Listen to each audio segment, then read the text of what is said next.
Alright, fine, I'll do it. Let me just set the record straight real quick. I'm not doing this because I miss doing Hazbin Hotel theories or anything like that. I'm doing this because Vox is a sexy beast, and I want to talk about him.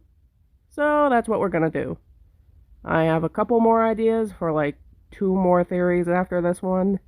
So if you guys can behave, I might make this a regular thing again. We'll see. By the way, if you just so happen to hear like a child screaming in the background, that's the neighbor kid. I'm sorry. I'm recording this during the day, and I can't control what the neighbor kid does. Anyways, hello everyone. My name is Blue Ribbon 666, and today I wanted to talk about Vox. Because of course I do. Forget human Penchus. Y'all can have him. I saw this cute, soft, box-headed, beautiful boy, and I knew I was done. Plus, his human name is confirmed to be Vincent? Someone needs to come get my ass. I might be in trouble here. In one of the most recent episodes of Hazbin Hotel, Vox pitches a very interesting question to Charlie, one that immediately jumped out at me and grabbed me by the theory brain as soon as it was asked. Do you think I could be redeemed?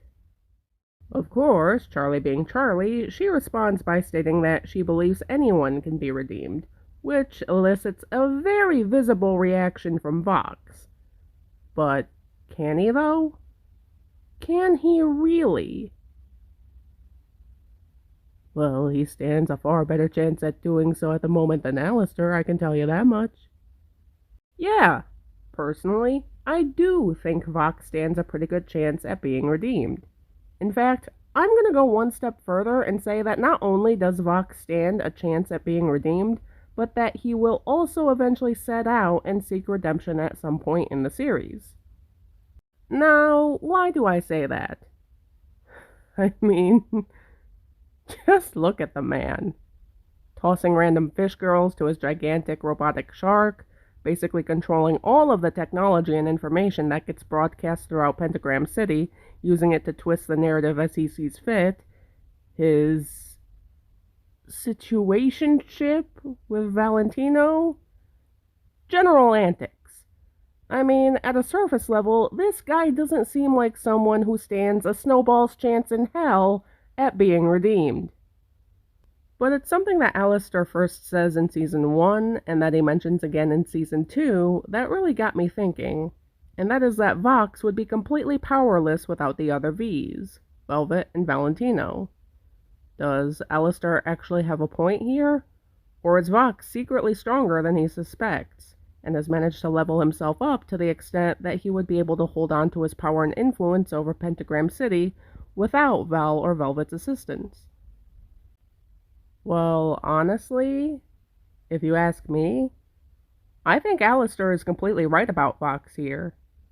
He would know better than anyone else outside of Velvet and Valentino, given how much time he and Vox used to spend around each other. Which is why I think all of Alistair's insults and jabs towards Vox and his abilities provoke such a strong reaction out of him. Because Alistair is right.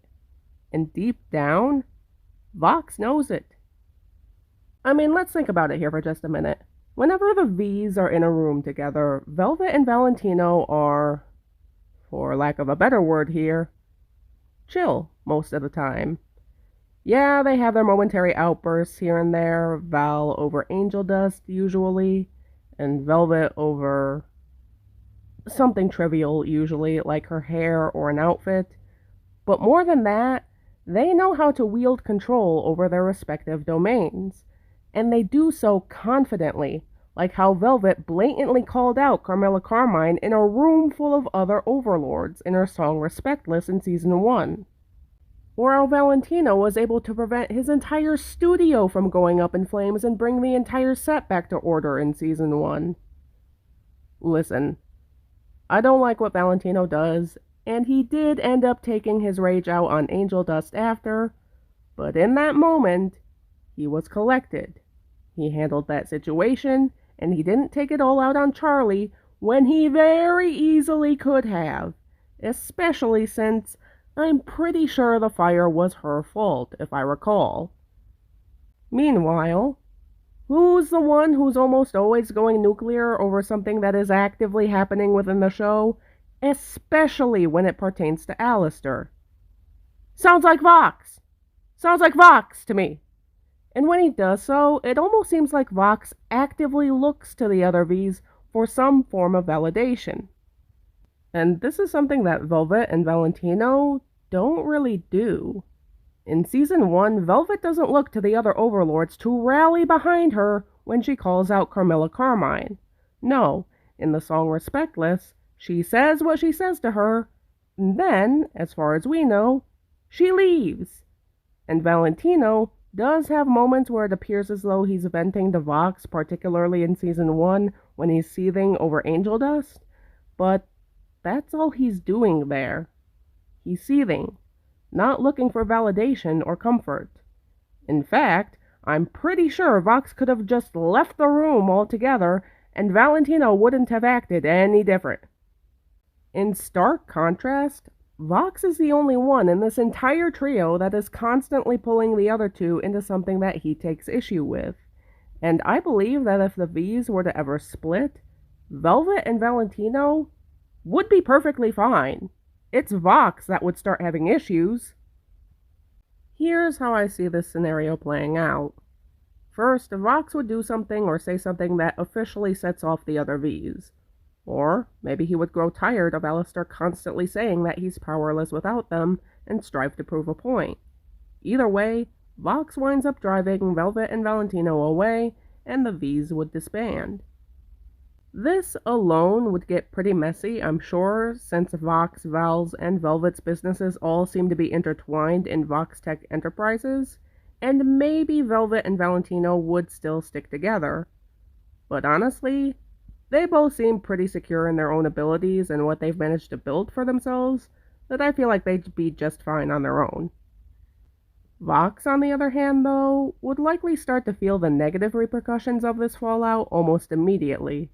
As we see in Season 2, Velvet seems to play a pretty big role in spreading whatever narrative Vox wants to set, updating vlogs, posting fail compilations, and even standing in as a witness to be interviewed, like she was in his expose of Charlie's Hotel. Without Velvet there, Vox doesn't have anyone there to push the narrative. Sure, he might have Katie Killjoy and Tom Trench with the news, but for how long exactly? Trying to prove a point, this leaves Vox to pick up the rest of the slack, which leaves a lot of room for error. Maybe stories start not adding up. Maybe certain details or opportunities Vox could have capitalized on get forgotten about.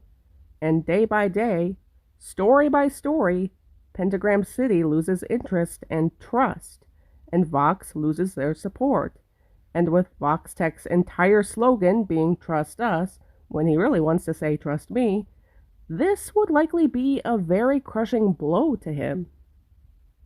As for Valentino, well, I think Val's just there to, ease the tension, to put it in a way that doesn't get my channel demonetized.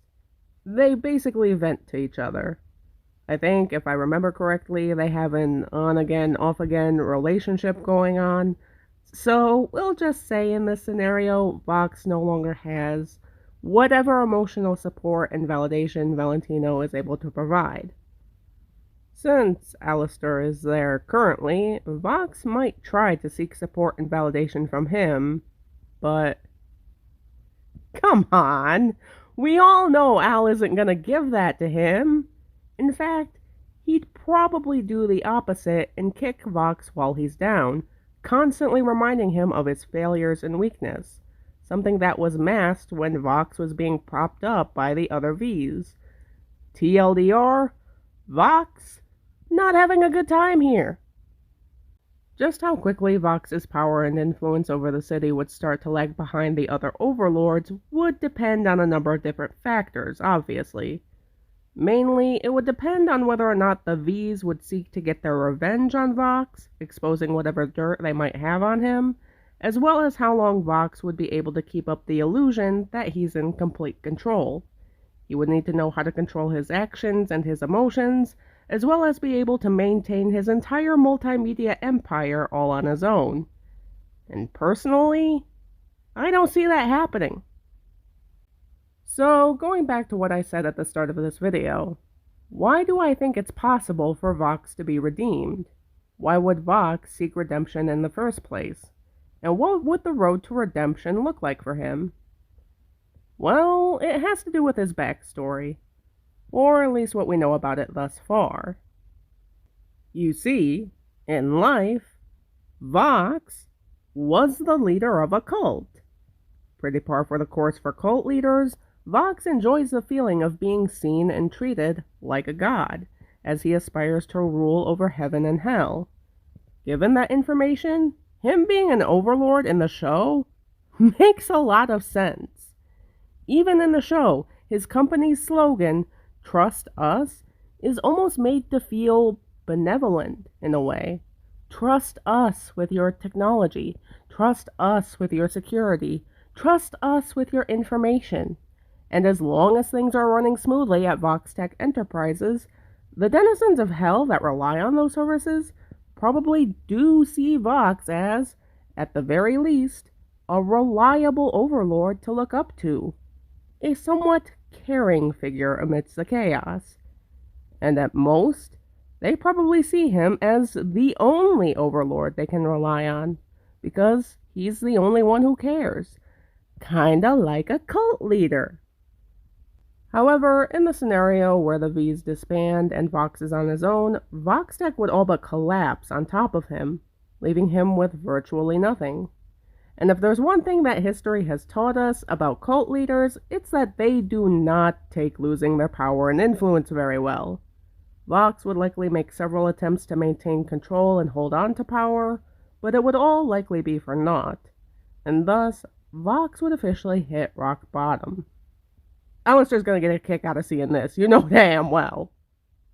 However, at this point, Vox would recall that there was still a person left in hell that believed in him in some capacity. Charlie and her hotel.